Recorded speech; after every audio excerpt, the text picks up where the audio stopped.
నమస్తే Telangana welcome to T news నేను మమత ముందుగా బులెటిన్లో హెడ్లైన్స్ బీఆర్ఎస్ పాలనలో దేశంలోనే అగ్రగామిగా తెలంగాణ 9.5 ఏళ్ల ప్రగతి ప్రస్థానంపై ఇవాళ కేటీఆర్ ప్రజెంటేషన్ ఐటీ కట్టిన 3.5 ఎకరాల భూమి ఉన్న రేషన్ కార్డ్ ఈ నెల 27న రేషన్ కార్డు విధి విధానాలు విడుదల సిద్దిపేట గజ్వేల్ హైదరాబాద్ సౌత్లో 98% సర్కారు బకాయిలే కరెంటు బకాయిలపై సీఎం ప్రకటన తప్పంటున్న ప్రజలు ఇవాళ కలెక్టర్లతో సీఎం రేవంత్ రెడ్డి భేటీ 6 గ్యారంటీల అమలు ప్రజావాణిపై చర్చ దేశమంతా ముస్తాబవుతున్న చర్చ్లు ఘనంగా క్రిస్మస్ వేడుకలు నిర్వహించేందుకు ఏర్పాట్లు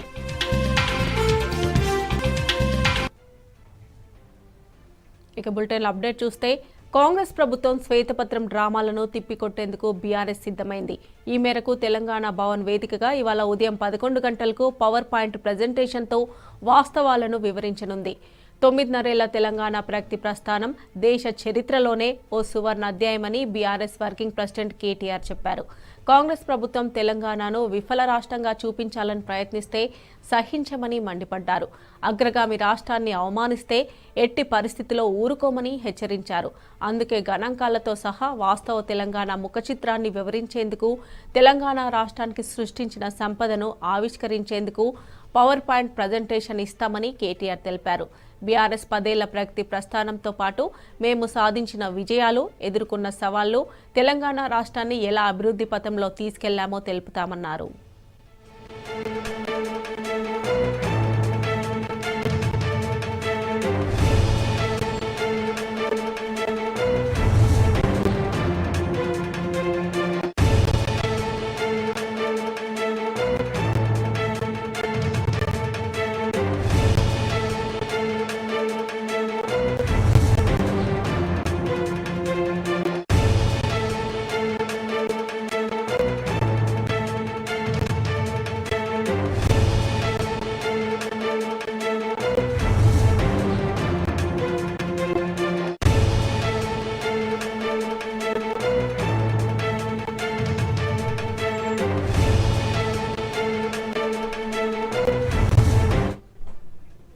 ఇక ఇదే అంశానికి సంబంధించి మరిన్ని డీటెయిల్స్ మా ప్రతినిధి సరిత అందజేస్తారు. సరిత, మమత ఇవాళ ఉదయం 11 గంటలకు తెలంగాణ భవన్ లో బీఆర్ఎస్ పార్టీ వర్కింగ్ ప్రెసిడెంట్ అధ్యక్షతన వేద పత్రాన్ని రిలీజ్ చేయబోతున్నారు. తెలంగాణ రాష్ట్ర అభివృద్ధికి సంబంధించి 9.5 ఏళ్లలో బీఆర్ఎస్ ప్రభుత్వం ఏర్పడ్డ తర్వాత చేసినటువంటి వాటన్నింటిపైన కూడా ఈ రోజు తెలంగాణ భవన్ లో పవర్ పాయింట్ ప్రజెంటేషన్ ను రిలీజ్ చేయబోతున్నారు. ముఖ్యంగా గతంలో మొన్న జరిగినటువంటి అసెంబ్లీ సమావేశాల్లో కాంగ్రెస్ ప్రభుత్వం బీఆర్ఎస్ ప్రభుత్వం 9.5 ఏళ్లలో తెలంగాణను అప్పుల కుప్పగా మార్చింది అంటూ తెలంగాణ ప్రజలను తప్పుదోవ పట్టించేటువంటి ప్రయత్నం చేశారు. కానీ అప్పులు కాదు, మేము ఆస్తుల్ని మిగిల్చాము అనేటువంటిది బీఆర్ఎస్ పార్టీ చెప్తూ వస్తుంది. ముందు నుంచి కూడా అసెంబ్లీలో ప్రభుత్వం పెట్టినటువంటి అంశాలపైన కూడా ఆ రోజు జరిగినటువంటి షార్ట్ డిస్కషన్స్ లో పాల్గొన్నటువంటి బీఆర్ఎస్ పార్టీకి సంబంధించినటువంటి నేతలు 9.5 ఏళ్లలో తాము చేసినటువంటి సృష్టించినటువంటి ఆస్తులను లెక్కించకుండా కేవలం అప్పులని మాత్రమే పైకి చెప్తూ తెలంగాణ రాష్ట్ర మొత్తం దిగజారిపోయింది అనేటువంటి విధంగా సృష్టించేటువంటి ప్రయత్నం చేస్తున్నారు. తెలంగాణ రాష్ట్రానికి సంబంధించి కష్టపడి సాధించినటువంటి తెలంగాణ రాష్ట్రం దాని తర్వాత 9.5 ఏళ్లలో అంతే కష్టపడి తెలంగాణ రాష్ట్రాన్ని తీర్చిదిద్దినటువంటి రాష్ట్రాన్ని అప్పుల కుప్పగా ఉంది అని తెలంగాణ ప్రజలకు కావచ్చు, దేశానికి కావచ్చు చూపించేటువంటి ప్రయత్నాన్ని ఎంత మాత్రం సహించము. సృష్టించినటువంటి అప్పులని దాచిపెడుతూ వేరే రకంగా తెలంగాణ రాష్ట్రం పట్ల తెలంగాణ రాష్ట్రాన్ని దేశం ముందు చూపించేటువంటి ప్రయత్నం కాంగ్రెస్ ప్రభుత్వం చేస్తుంది. కాబట్టి దాన్ని తిప్పికొట్టాల్సినటువంటి బాధ్యత మా మీద ఉంది. కాబట్టి ఈ రోజు తెలంగాణ భవన్ వేదికగానే పవర్ పాయింట్ ప్రజెంటేషన్ చేయబోతున్నాము. 9.5 ఏళ్లలో సృష్టించినటువంటి ఆస్తులు ఎన్ని అనేటువంటి విషయాన్ని ఈ రోజు తెలంగాణ భవన్ వేదికగా బీఆర్ఎస్ పార్టీ వర్కింగ్ ప్రెసిడెంట్ చెప్పబోతున్నారు. Mamata. Right Saritha, thanks for updates.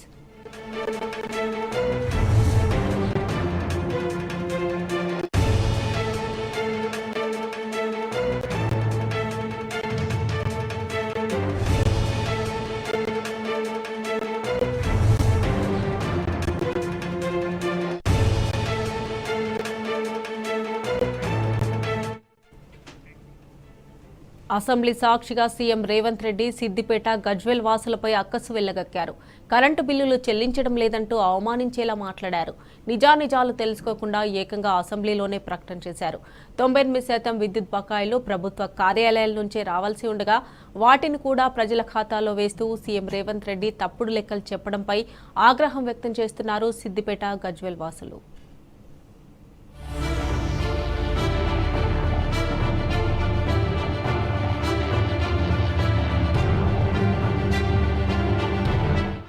Assembly సాక్షిగా సీఎం రేవంత్ రెడ్డి తప్పుడు ప్రకటన చేశారు. కరెంటు బిల్లుల బకాయిలపై రేవంత్ రెడ్డి తప్పుడు లెక్కలు వెల్లడించి సిద్దిపేట గజ్వేల్ ప్రజలను తీవ్రంగా అవమానించారు. విద్యుత్ సరఫరాలో బిల్లుల వసూలులు ఎమ్మెల్యే హరీష్ రావు బాధ్యత వహిస్తున్న సిద్దిపేటలో 61.37%, మాజీ సీఎం కేసీఆర్ ప్రాతినిధ్యం వహిస్తున్న గజ్వేల్ నియోజకవర్గంలో 50.29%, ఎంఐఎం నేత అక్బరుద్దీన్ ఓవైసీ చెబుతున్న హైదరాబాద్ సౌత్ నుంచి 43% ట్రాన్స్మిషన్లు నష్టాలున్నాయని రేవంత్ రెడ్డి ప్రకటించారు. ఈ రాష్ట్రంలో అత్యధికంగా విద్యుత్ వినియోగిస్తూ బిల్లులు ఎగవేయటంలో సిద్దిపేట మొదటి స్థానం, గజ్వేల్ రెండో స్థానం, హైదరాబాద్ సౌత్ మూడో స్థానంలో ఉందని లెక్కలు వల్లెవేశారు. మొత్తం విద్యుత్ రంగమే దివాలా తీయటానికి, అప్పుల పాలు కావటానికి ఈ 3 ప్రాంతాల నుంచి బిల్లులు చెల్లించకపోవటమే కారణమని డిసెంబర్ 21న అసెంబ్లీ సాక్షిగా వ్యాఖ్యానించారు.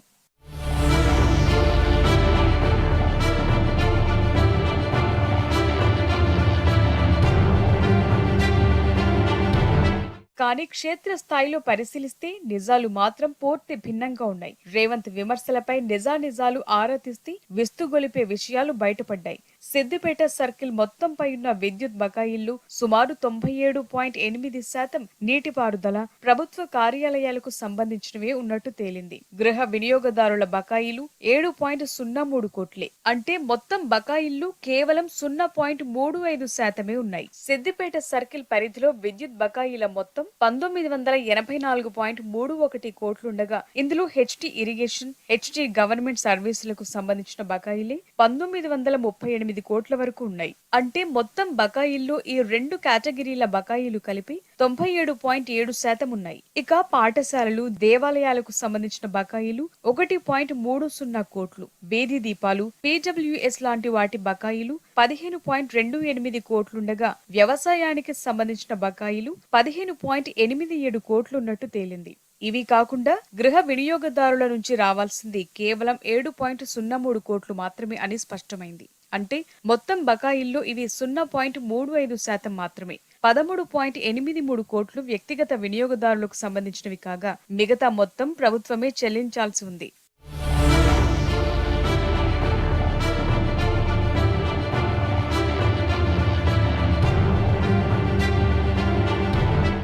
నిజానికి సిద్దిపేట జిల్లాలో నీటిపారుదలకు సంబంధించిన రంగనాయక సాగర్, మల్లన్న సాగర్, కొండపోచమ్మ సాగర్ లాంటి రిజర్వాయర్లు, వాటికి అనుసంధానంగా లిఫ్ట్స్ భారీగా ఉన్నాయి. అందుకే నీటిపారుదల శాఖ బకాయిలు 1019 కోట్లున్నట్టు తెలిసింది. ఇక ప్రభుత్వ సర్వీసుల్లో కలెక్టరేట్, సిపి కార్యాలయం ఇలా మొత్తం ప్రభుత్వ కార్యాలయాల మొత్తం బకాయిలు 919 కోట్లున్నాయి. ఇలా 97.7% ప్రభుత్వ బకాయిలే ఉన్నప్పుడు స్థానిక ఎమ్మెల్యేలను బాధ్యులను చేసి బకాయిలు చెల్లించేలా చూడాలని సీఎం అంటున్నారు. అంటే ఆయా ఎమ్మెల్యేలు బకాయిల కోసం సీఎంను నిలదీయాలా? ప్రభుత్వం ప్రతిపక్ష నేతలపై బురద జల్లేందుకు ఇలాంటి విమర్శలు చేస్తోందని సీఎం చెప్పిన దాంట్లో ఒక్కటంటే ఒక్కటి కూడా నిజం లేదని విపక్ష నేతలు విమర్శిస్తున్నారు. పైగా బిల్లులు కట్టడం లేదని సిద్దిపేట, గజ్వేల్ ప్రజలను సీఎం అవమానించారని ఆగ్రహం వ్యక్తం చేస్తున్నారు.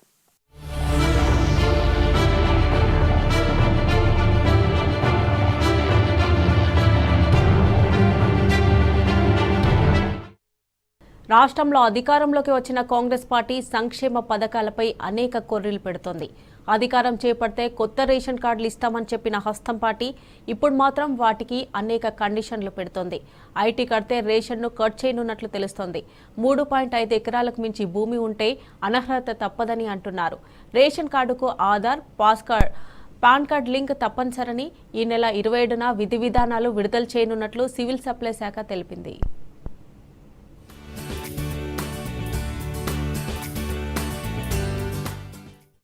రేషన్ కార్డుల జారీకి సంబంధించి పౌర సరఫరాల శాఖ కసరత్తు మొదలుపెట్టింది. గతంలో మాదిరిగానే మీ సేవల ద్వారానే దరఖాస్తు చేసుకోవాలని సూత్రప్రాయంగా నిర్ణయించినట్టు తెలిసింది. దీనికి సంబంధించి దరఖాస్తు విధానం, నిబంధనలపై సాఫ్ట్వేర్లు కీలక మార్పులు చేయనున్నట్టు విశ్వసనీయంగా తెలిసింది. ఇందులో భాగంగా మీ సేవ సాఫ్ట్వేర్ పర్యవేక్షిస్తున్న నేషనల్ ఇన్ఫర్మాటిక్స్ సెంటర్ కు పౌర సరఫరాల శాఖ లేఖ రాసినట్టు తెలిసింది. దరఖాస్తులను మీ సేవలోనే వడపోసే విధంగా సాఫ్ట్వేర్ లో మార్పులు చేయనున్నట్టు సమాచారం. దరఖాస్తుదారు ఆధార్, పాన్ కార్డును లింక్ చేసి సంబంధించిన వివరాలన్నీ తెలియజేసేలా చర్యలు తీసుకోనున్నారు. ఇందులో నిబంధనలకు మించి ఆస్తులు, భూములు, ఐటీ చెల్లింపు వంటివి ఉంటే వెంటనే ఆ దరఖాస్తును తిరస్కరించేలా సాఫ్ట్వేర్ ను అప్డేట్ చేస్తున్నట్టు విశ్వసనీయంగా తెలిసింది. అయితే గతంలో అందరి నుంచి దరఖాస్తులు తీసుకునేవారు. ఆ తర్వాత వాటిని క్షేత్రస్థాయిలో పరిశీలించిన అనంతరం ఐటీ శాఖ ఆధ్వర్యంలో 360 డిగ్రీల సాఫ్ట్వేర్ తో వడపోసేవారు. ఇందులో మిగిలిన వారికి రేషన్ కార్డులను జారీ చేసేవారు. ఇప్పుడు మాత్రం ఆదిలోనే దరఖాస్తులను స్క్రూటినీ చేసేలా చర్యలు చేపట్టినట్టు తెలిసింది. భూ పరిమితిని 3.5 ఎకరాలుగా నిర్ణయించినట్టు సమాచారం. కొత్త దరఖాస్తులను రైతు బంధు వివరాలతో సరిపోల్చే అంశంపైన అధికారులు ఆలోచన చేస్తున్నట్టు తెలిసింది. కొత్త రేషన్ కార్డులకు దరఖాస్తులకు సంబంధించి ఈ నెల 27వ తేదీన నిబంధనలతో పాటు మార్గదర్శకాలను విడుదల చేయనున్నట్టు సమాచారం.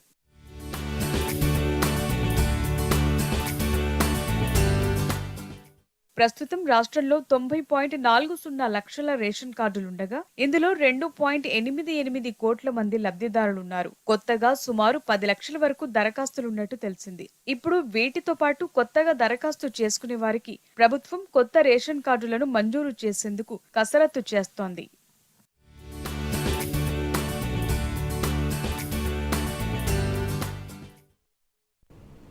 సచివాలయంలో ఇవాళ అన్ని జిల్లాల కలెక్టర్లతో సీఎం రేవంత్ రెడ్డి సమావేశం కానున్నారు. 100 రోజుల్లో 6 గ్యారంటీల అమలు, పాలనా యంత్రాంగాన్ని గ్రామస్థాయికి తీసుకెళ్లే ప్రజాపాలన కార్యక్రమాలపై దిశానిర్దేశం చేయనున్నారు. ఇప్పటికే ప్రజాభవన్లో ప్రజావాణి కార్యక్రమం నిర్వహిస్తున్న ప్రభుత్వం దాన్ని జిల్లా, డివిజన్, మండల, గ్రామస్థాయిలో పకడ్బందీగా నిర్వహించాలనే కార్యాచరణ సమావేశంలో వెల్లడించనుంది.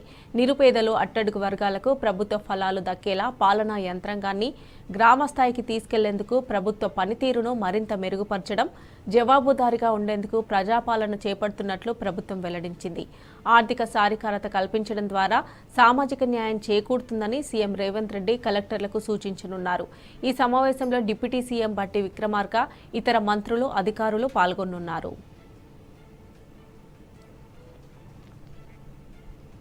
ఇక రాష్ట్రంలో చలి పంజా విసురుతోంది. రాత్రి ఉష్ణోగ్రతలు భారీగా పడిపోతున్నాయి. పలు జిల్లాల్లో ఉష్ణోగ్రతలు 10 డిగ్రీల కంటే తక్కువ నమోదవుతున్నాయి. కుమ్రంభీం, ఆసిఫాబాద్ జిల్లాలోని సిర్పూర్, గిన్నెదరిలో కనిష్టంగా 8 డిగ్రీల ఉష్ణోగ్రత నమోదైంది. అటు సోనాలలో 8.5, ఆసిఫాబాద్లో 8.8, తిర్యానీలో 8.9, బేలా 9.2, బజార్ హత్నూర్లో 9.3, పొచ్చెరలో 9.5, పెంబిలో 9.9 డిగ్రీల కనిష్ట ఉష్ణోగ్రతలు నమోదయ్యాయి.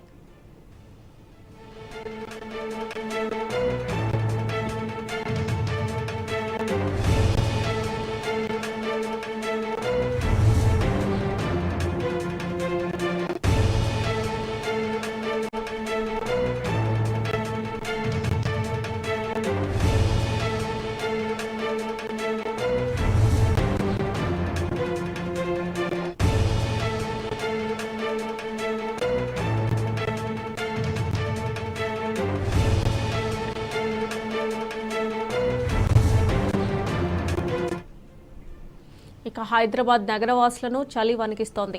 ఉదయం 8 గంటల వరకు కూడా పొగమంచు నగరాన్ని కప్పేస్తోంది. అయితే ఉత్తర తెలంగాణ జిల్లాల్లోనే చలి తీవ్రత ఎక్కువగా ఉందని అధికారులు వెల్లడించారు. రాబోయే మరో 3 రోజుల పాటు చలి తీవ్రత కొనసాగే అవకాశం ఉందని తెలిపారు. ఉత్తర ఈశాన్య దిశ నుంచి వీస్తున్న గాలుల కారణంగా చలి ప్రభావం ఎక్కువగా ఉందని స్పష్టం చేశారు. చలికి తోడుగా హైదరాబాద్తో సహా పలు చోట్ల పొగమంచు భారీగా పేరుకుపోవడంతో వాహనదారులు తీవ్ర ఇబ్బందులు ఎదుర్కొంటున్నారు.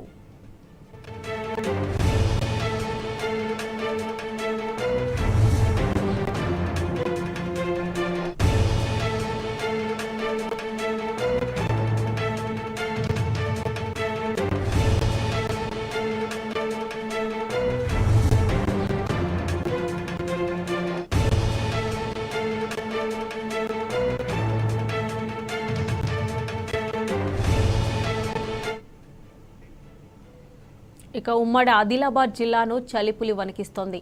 మంచిర్యాల, కొమరంభీం జిల్లాల్లో ఉష్ణోగ్రతలు దారుణంగా పడిపోతున్నాయి. చలి తీవ్రతతో జనం గజగజ వణికిపోతున్నారు. రాబోయే రోజుల్లో చలి మరింత పెరగొచ్చన్న వాతావరణ శాఖ హెచ్చరికలతో ప్రజల్లో ఆందోళన వ్యక్తమవుతోంది.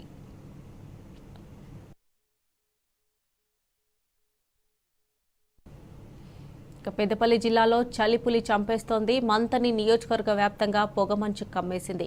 గత 4 రోజులుగా చలి వణికిస్తోంది. దీంతో జనం బయటకు వెళ్లడానికి జంకుతున్నారు.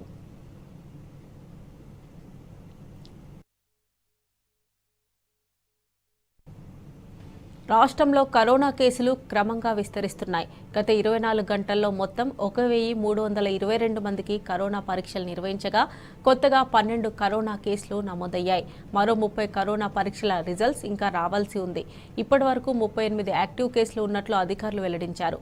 కరోనా కేసులు విస్తరిస్తూ ఉండడంతో ప్రజలు జాగ్రత్తగా ఉండాలని వైద్య అధికారులు సూచించారు.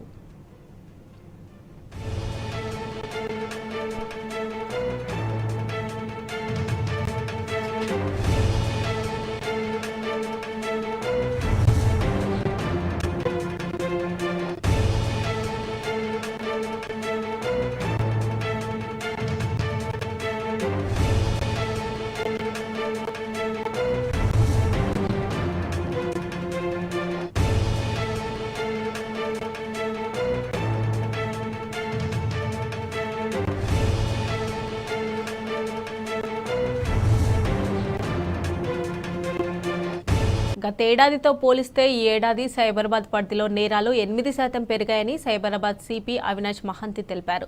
గతేడాది 27,322 కేసులు నమోదు కాగా ఈ ఏడాది 29,156 కేసులు రిజిస్టర్ అయ్యాయన్నారు.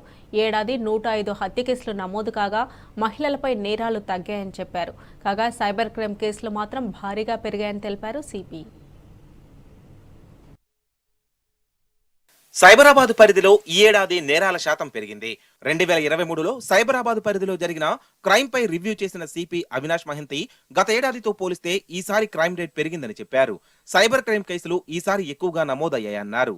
గత ఏడాది 4,850 కేసులు నమోదు కాగా ఈసారి 5,342 సైబర్ క్రైమ్ కేసులు రికార్డ్ అయ్యాయని చెప్పారు.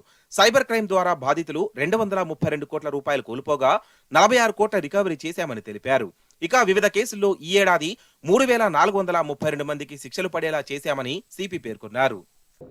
From law and order perspective, it has been a very active year for us. Cyberabad lo economic offense, the so-called what we call commonly as white collar crime, it's pretty dominant. People lose a lot of money, lot of their hard-earned money, their properties in that.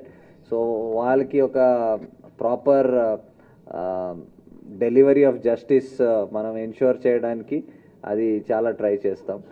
This problem is not a new one. Cyber crime అది continuously for last few years it is on the rise and it is a important matter of concern. So that subject will continue to remain important for us in the coming year also. Percentage iga 29,000 undi, last year 27 undedi, so 2,000 on 27, so that roughly translates to how much, about 7 to 8%. NDPC act ద్వారా 277 drugs కేసులు నమోదవగా 567 మందిని arrest చేశామని CP Avinash Mahanti చెప్పారు. Drugs కేసుల్లో ఇద్దరిపై PD act నమోదు చేశామన్నారు. 6,676 కేజీల గంజాయితో పాటు 27 కోట్ల విలువ చేసే మత్తు పదార్థాలను సీజ్ చేశామన్నారు. ఈ ఏడాది 52,124 డ్రంక్ అండ్ డ్రైవ్ కేసులు నమోదు కాగా 1,271 మందిని జైలుకు పంపామన్నారు. ట్రాఫిక్ ఉల్లంఘనల ద్వారా 104 కోట్ల రూపాయల చలాన్లు విధించడంతో పాటు ట్రాఫిక్ నిబంధనలు ఉల్లంఘించిన 24,318 మంది డ్రైవింగ్ లైసెన్స్ సస్పెండ్ చేయడానికి ఆర్టీఏకి రిఫర్ చేశామన్నారు. Focused activity on where the drugs are coming from, where are they going, who are the main peddlers, కొంచెం systematic way లో will definitely focus. It will take some time for this activity. Enforcement, of course, we will be doing it continuously. అది మేము non stop అంటే దానికి ఏం we don't need to prepare for that we'll be doing now every time, but ఈ intelligence and focused tracking of drug consignments, we are working on it already. ఇక మహిళలను వేధించిన 2587 మందిని she teams ద్వారా arrest చేశామని తెలిపారు సిపి అవినాష్ మహంతి. సైబరాబాద్ పరిధిలో మొత్తంగా 52 మందిపై PD act నమోదు చేశామని తెలిపారు. ఆపరేషన్ స్మైల్, ముస్కాన్ కింద 1347 ఆపరేషన్స్ చేసి 1829 మంది చిన్నారులను రెస్క్యూ చేశామని వెల్లడించారు. కేపీ చౌదరి కేసులో దర్యాప్తు కొనసాగుతుందన్న సిపి కన్ఫెషన్ లో అతను చెప్పిన ప్రతి ఒక్కరిని విచారిస్తున్నామన్నారు. న్యూ ఇయర్ వేడుకలకు సంబంధించిన నోటిఫికేషన్ ఇప్పటికే ఇచ్చామన్న సిపి కమర్షియల్ ఈవెంట్స్ కు అనుమతి తప్పనిసరిగా తీసుకోవాలన్నారు.